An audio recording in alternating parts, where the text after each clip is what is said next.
ఎన్నికల ప్రచారంలో భాగంగా మన ప్రియతమ ముఖ్యమంత్రి గౌరవనీయులు రేవంత్ రెడ్డి గారు మనకు నారాయణఖేడ్ నియోజకవర్గానికి రావడం జరుగుతుంది.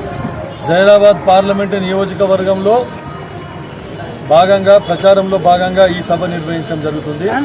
దీనికి సంబంధించి అందోల్ నియోజకవర్గము మరియు నారాయణఖేడ్ నియోజకవర్గము జుక్కల్ నియోజకవర్గం నుండి అతి పెద్ద ఎత్తున ప్రజలందరూ కాంగ్రెస్ కార్యకర్తలు, యువజన కాంగ్రెస్, ఎన్ఎస్ఏ కార్యకర్తలు అందరూ కూడా, మహిళా కాంగ్రెస్ విభాగం కూడా ఈ సభకి వచ్చి సభను దిగ్విజయవంతం చేయాలని చెప్పేసి మీ అందరికీ కోరుకుంటా ఉన్నా. అందరూ ముఖ్యమంత్రి రేవంత్ రెడ్డి గారు మరి ఇతర ప్రముఖులు రావడం జరుగుతుంది. తర్వాత మన జిల్లా మంత్రివర్యులు గౌరవనీయులు దామోదర్ రాజనరసింహ గారి అధ్యక్షతన ఇట్టి సభ ఏర్పాటు చేయడం జరిగింది.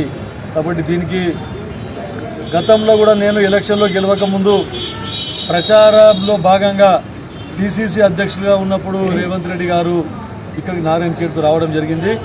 ఆ రోజు పెద్ద ఎత్తున సుమారు 40 నుండి 50 వేల జనాలు అందరూ పోగై ఆ రోజు కూడా నాకు వెన్నంటి ఉండి నా గెలుపుకు కారణమైంది.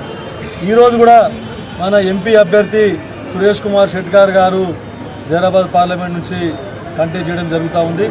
ఈరోజు కూడా పెద్ద సంఖ్యలో 50,000 కంటే కూడా ఇంకా మించి ఈ సభకు అందరూ తరలి వచ్చి సభను దిగ్విజయవంతం చేయాలని చెప్పేసి మీకు అందరికీ కోరుకుంటున్నాను.